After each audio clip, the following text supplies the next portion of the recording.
Olá, essa aula vai ser sobre aplicação do método das forças a grelhas e nós vamos separar isso em 4 vídeos. O primeiro vídeo é uma comparação entre o modelo de pórticos planos e o modelo de grelhas. Como nós já vimos o método da força aplicado ao modelo de pórticos planos, nós estamos fazendo essa comparação com o objetivo de ver as diferenças, porque existem muitas semelhanças entre a aplicação do método da força para os dois modelos. Vai nos ajudar muito essa comparação. Depois disso, nós vamos fazer um segundo vídeo em que nós vamos ter análise de uma grelha isostática.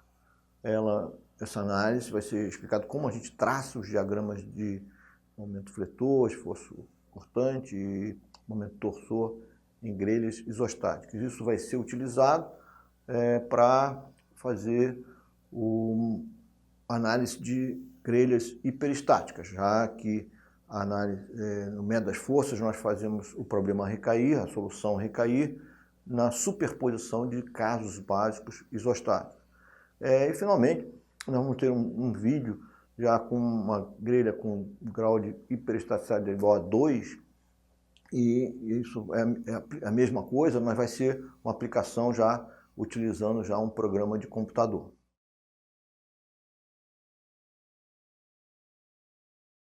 Esse vídeo é sobre o modelo de grelhas, e para apresentar o modelo de grelhas, eu vou fazer uma comparação com o modelo que nós já vimos, que é o modelo de pórticos planos. Eu estou relembrando então agora o que nós vimos lá no começo da disciplina, que é a concepção das várias visões que nós temos da estrutura. Então, quando nós fazemos análise, a gente sempre tem que pensar que existe uma estrutura real, mas para nós chegarmos a analisar essa estrutura no computador, a gente precisa passar por várias etapas. A primeira etapa é a etapa da concepção do modelo estrutural. O que eu vou falar nesse vídeo hoje aqui é sobre exatamente isso. Que tipo de modelo estrutural nós estamos falando? Nós estamos falando de 2 modelos estruturais, modelo de pórticos planos, que já é conhecido de vocês, e agora o modelo de grelhas. Tá? Os outros modelos são modelos que são voltados para uma implementação computacional, e isso é objeto de outra aula. Na verdade, o nosso curso todo é baseado nessa passagem do modelo estrutural para o modelo discreto. Tá? O modelo computacional nós não vemos nessa disciplina, isso é feito em outra disciplina. Tá? Então, o modelo de pórticos planos e o modelo de grelhas, eles são 2 modelos planos, mas eles têm uma diferença na solicitação. Então, as hipóteses de pórtico plano são que nada ocorre fora do plano, enquanto que para grelhas, as hipóteses são que nada ocorre dentro do plano. E eu vou mostrar em seguida essas características. O modelo de grelhas ele é um modelo em que ele é uma estrutura plana, mas as cargas são transversais ao plano, são perpendiculares ao plano. O que temos aqui nessa imagem é um modelo de um pórtico plano e um modelo de grelha. São 2 exemplos para mostrar as diferenças entre esses 2 modelos. Ambos são modelos planos e nós estamos considerando que eles se localizam no plano XY, em que eu estou indicando os eixos XY por letras maiúsculas. O eixo Z, no caso do pórtico plano, é um eixo que sai do plano, e nós estamos vendo então o pórtico em verdadeira grandeza, ou seja, ele está com a projeção ortogonal. No caso do modelo de grelha, como é uma estrutura em que as cargas são transversais ao plano, para que a gente veja o modelo, a gente tem que desenhar isso em perspectiva como está indicado aqui. Mas, de qualquer maneira, o modelo está localizado no plano XY e o eixo Z é o eixo que sai do plano do modelo. Consistente com as solicitações de cada um dos modelos, nós temos reações de apoio, que também são forças e momentos dentro do plano. Então, no caso aqui de pórticos planos, nós temos 2 engastes, o A e B, e eles fazem impedimento para deslocamento horizontal, vertical e o impedimento da rotação. Nesse caso, então, nós temos 3 reações de apoio em cada um dos apoios. A reação horizontal está sendo indicada para a esquerda, que seria uma reação de apoio, a reação vertical está indicada para cima, e o momento é um momento que está indicado por esse arco de círculo. No caso do plano, do pórtico plano, a gente consegue desenhar esse momento dessa maneira. Reparem também que a notação aqui que nós estamos sempre utilizando para diferenciar reações de apoio de forças aplicadas. Nós estamos indicando isso através de um tracinho no meio da seta, tá? Diferente do tracinho de força aplicada. Então, pórtico plano, nós temos solicitações dentro do plano e reações dentro do plano, considerando que o momento em torno do eixo perpendicular ao plano é uma solicitação do plano. No caso aqui da grelha, é um pouco mais difícil de desenhar, porque essa questão do arco de circo para desenhar momento é difícil de desenhar em perspectiva. Então a gente usa aqui uma notação que é a seta dupla. Então toda vez que a gente tiver uma seta dupla, está dizendo uma seta na direção do eixo em torno do qual se dá o momento. Então, o que nós estamos vendo aqui é que o engaste ele tem forças que são transversais ao plano. E isso inclui uma reação VA no apoio A, que é transversal ao plano, na direção do eixo Z, perpendicular ao plano. E nós temos sempre dois momentos em grelha em torno de eixos do plano. São solicitações transversais ao plano. Tá? No caso, eu vou usar essa notação de que se for em torno do eixo Y, eu indico com esse superescrito Y. E se for em torno de X, o superescrito é X.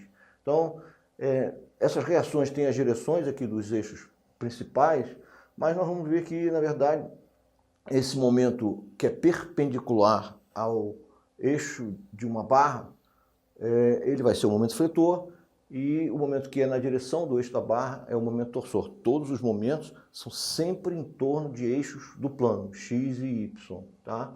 Essas são as solicitações, as cargas, né, aplicadas, essas três forças aplicadas, por exemplo, e as reações de apoio são sempre solicitações dentro do plano, no caso de pórticos planos, e solicitações transversais ao plano, no caso de grelha. Considerando então que momentos em torno do eixo Z no pórtico plano é uma solicitação dentro do plano, e momentos em torno de eixos do plano são solicitações transversais ao plano. O que nós estamos vendo então, desenhados em cima da configuração deformada dos dois modelos, são as componentes de deslocamentos e rotações que aparecem. Observa-se então que no caso do pórtico plano, nós temos deslocamentos diferentes de zero na direção horizontal X, delta X é diferente de zero. Também temos componentes na direção Y, vertical Y, diferente de zero, e nós temos uma rotação em torno do eixo perpendicular ao plano. As demais componentes, delta Z, θ X e θ Y, são todas nulas no caso de pórticos planos. No caso de grelhas, se dá o inverso. Então, o que nós temos aqui na figura, eu estou mostrando o deslocamento transversal ao plano, ΔZ, é diferente de zero. Não existem deslocamentos no plano, ΔX e ΔY são nulos, no caso. E existem rotações, então, em torno de dois eixos do plano, assim como existem momentos em torno de dois eixos, a gente tem rotação em torno do eixo X e rotação em torno do eixo Y. E, por hipótese, a rotação em torno do eixo Z é igual a zero, é nula, em torno do eixo Z que sai do plano. Então, o modelo de grelha tem essa hipótese que não existe nada dentro do plano. É interessante observar que as componentes de deslocamentos e rotações de pórticos planos e grelhas são complementares.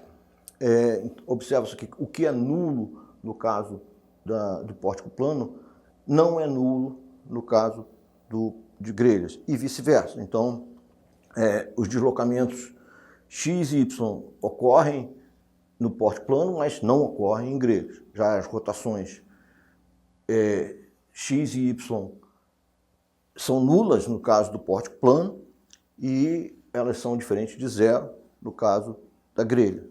O deslocamento Z é zero no caso do pórtico plano e deslocamento Z diferente de zero no caso da grelha. E, finalmente, aqui a rotação em torno de Z é diferente de zero no caso de pórtico plano e é nula no caso de grelhas. O que nós estamos vendo agora são os eixos locais das barras. A gente precisa definir os eixos locais porque os esforços internos e as deformações internas que ocorrem nas barras são definidas nas direções dos eixos locais. Então, existe aqui um critério para definir esses eixos locais, ao eixo local X, indicado aqui pela letra minúscula X. Então nós estamos usando letra minúscula para eixos locais e letras maiúsculas para eixos globais. Então o eixo X de uma barra sempre é o eixo X. Ele vai sempre do nó inicial para o nó final de uma barra. O eixo Y é perpendicular ao eixo X e no caso de pórticos planos e também no caso de grelha, ele sempre é um eixo do plano da estrutura. Por quê? O produto vetorial de X local por Y local dá um Z local que sempre coincide com o eixo Z global. Isso ocorre tanto no modelo de pórtico quanto no modelo de grelhas. No caso do modelo de grelhas, o que a gente tem aqui já mais um desenho em perspectiva, sendo mostrado aqui os eixos locais e os eixos globais também, de novo, letras minúsculas para eixos locais e letras maiúsculas para eixos globais. O eixo X é o eixo da barra, vai do nó inicial para o nó final. O eixo Y é o eixo local Y, é sempre no plano da estrutura, mas de tal maneira que o produto vetorial do X local para o Y local dá o Z global, local, que sempre é igual ao eixo Z global. Essas são as hipóteses sobre os eixos locais, e o que nós vamos fazer agora vai definir os esforços internos, e eles sempre são definidos em função desses eixos locais. Então, definidos os eixos locais, as barras, nós podemos definir os esforços internos que ocorrem nos modelos de pórticos planos e grelha. O que são os esforços internos? Esforços internos são esforços de ligação internos da estrutura. Na verdade, esforços internos são integrais de tensões nas seções transversais de um modelo. Quando nós trabalhamos com modelo de barras, nós trabalhamos sempre com esses esforços integrais na seção transversal, tá? E o esforço interno, então, ele sempre aparece numa seção de corte, numa seção S, eles vão aparecer sempre de um lado do outro em sentidos inversos. Ocorre isso para pórtico plano e ocorre isso para grelha, mas eles têm direções e significados físicos diferentes.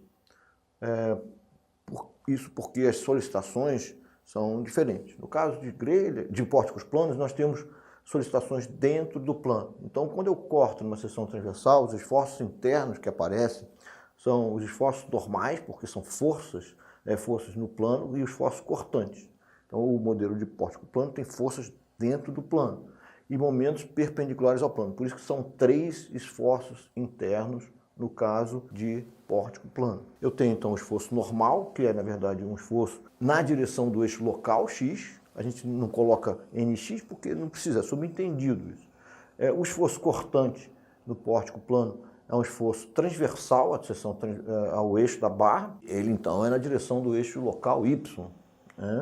E o momento fletor é um momento em torno do eixo perpendicular ao plano, que é o momento MZ. No caso de grelhas, o que nós temos, como nós temos forças transversais ao plano e momentos em torno de eixos do plano, quando eu corto numa seção transversal, os esforços que aparecem são esforços cortante, que é uma força transversal, só que agora é uma força transversal na direção perpendicular ao plano, porque todas as forças em grelha são na direção perpendicular ao plano. Então, o cortante tem um subscrito QZ, ou seja, ele é na direção do eixo Z. Nós não colocamos esse subscrito porque está subentendido, tá? Isso é muito claro.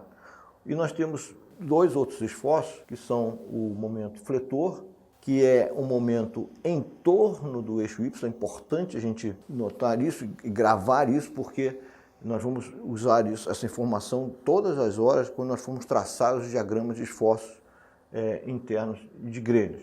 Tá? O momento M é sempre momento em torno do eixo transversal ao eixo da barra, o eixo local Y, mas o eixo dentro do plano. Tá?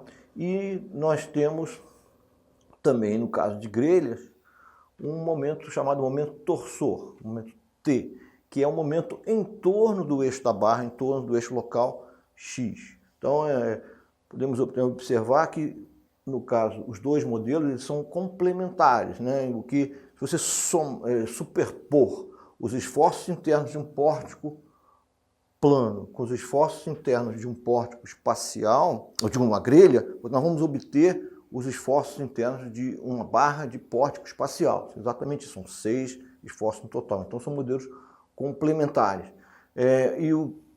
Essa questão do cortante, atentar que o cortante aqui, no caso de pórtico plano, ele é na direção do eixo Y local, e no caso de grelhas, é na direção do eixo Z local, que é perpendicular ao plano da grelha. Com os esforços internos estão associados a deformações internas, né? Então, no caso de modelos formados por barras, modelos chamados reticulados, também ocorrem deformações nas barras. E essas deformações, elas também estão definidas nos eixos locais das barras. Tá? Nós realmente tomamos partido aqui do fato de nós termos um modelo estrutural em que as peças, os elementos estruturais, são barras longilíneas, né? Então, as deformações que ocorrem são deformações elementares que nós conseguimos isolar em cada uma das barras. Tá? Por exemplo, no caso de pórtico plano, eu tenho uma deformação na direção longitudinal, tá? E isso é chamado então do deslocamento relativo interno axial, que é o DU. O DU é na direção do eixo local X, é uma deformação axial. Também temos o deslocamento relativo interno na direção transversal, que é esse DH, que é na direção do eixo local Y. E nós temos também uma rotação relativa interna por flexão, que é esse dθ. Reparem então que os dois deslocamentos relativos internos e a rotação relativa interna são sempre definidos nas direções dos eixos locais. DU, então, é o afastamento relativo entre as faces de um elemento infinitesimal de barra que nós estamos mostrando aqui. Tá? O que eu estou isolando aqui é um elemento infinitesimal de barra e esses deslocamentos de rotação relativa interna são os deslocamentos de rotações relativas internas no elemento infinitesimal de barra. No caso de grelha, o desenho ele tem que ser feito em perspectiva para que a gente possa entender melhor como ele se dá.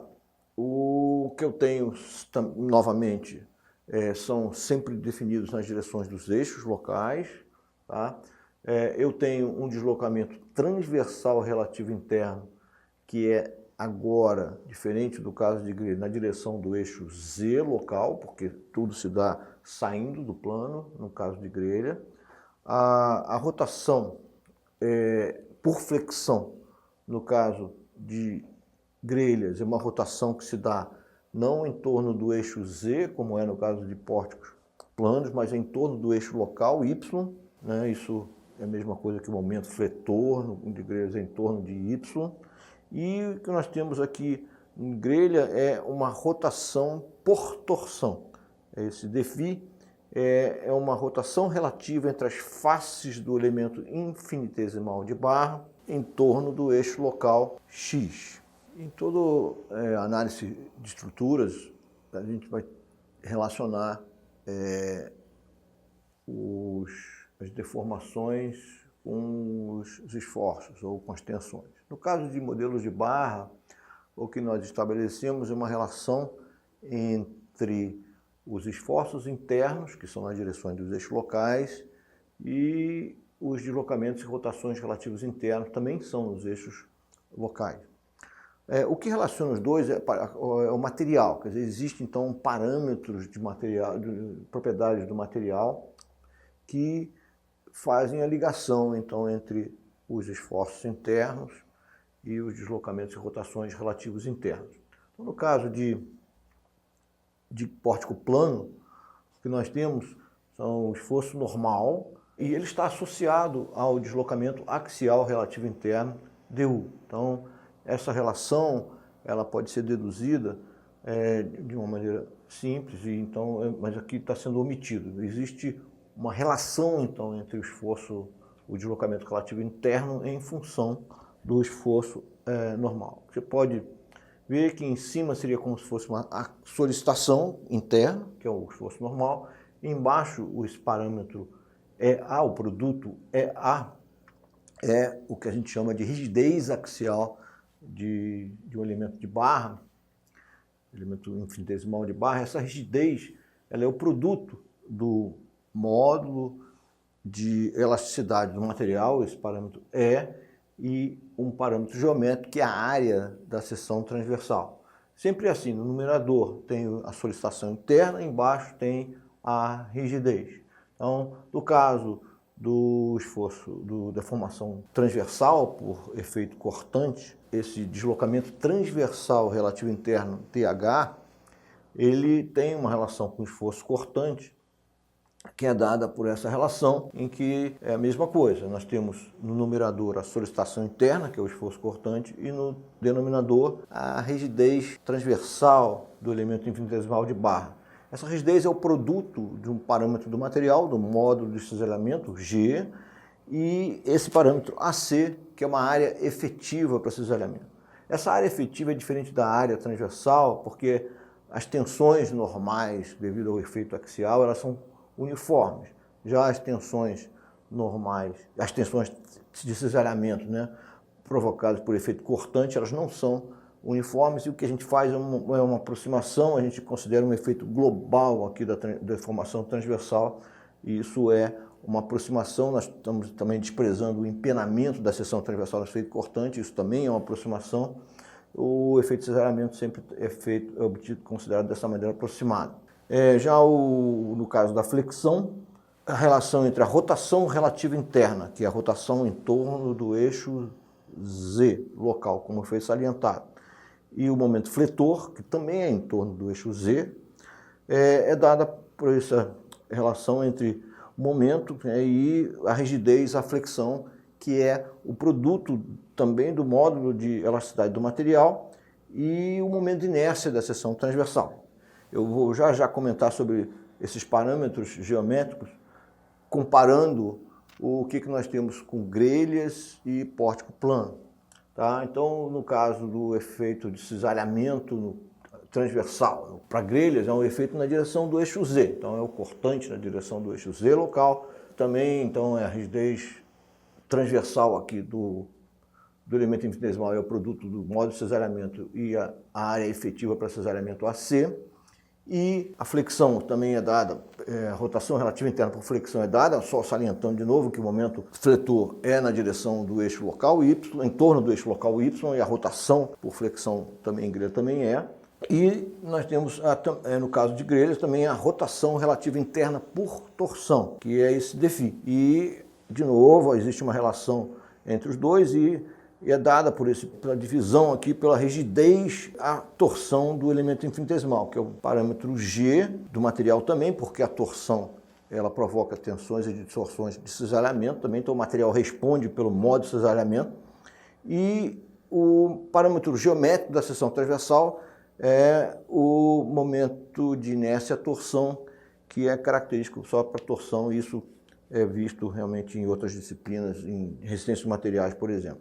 Salientando, então, os parâmetros geométricos da seção transversal, é que a gente tem só que atentar que a área efetiva para cisalhamento, no caso do pórtico plano, ela é uma área efetiva na direção transversal local Y, porque é assim que se dá o cortante. Enquanto que para grelha, essa área efetiva para cisalhamento, ela é na direção transversal Z, porque é assim que se dá os efeitos cortantes. Por outro lado, o momento fletor também, a flexão em pórticos planos, ela mobiliza uma rotação em torno do eixo Z, deformação por flexão em torno do eixo Z, então o momento de inércia da seção transversal, esse parâmetro I, ele é o momento de inércia em torno do eixo local Z da seção transversal, enquanto que no caso de grelhas, o momento de inércia é em torno do eixo local Y da seção transversal.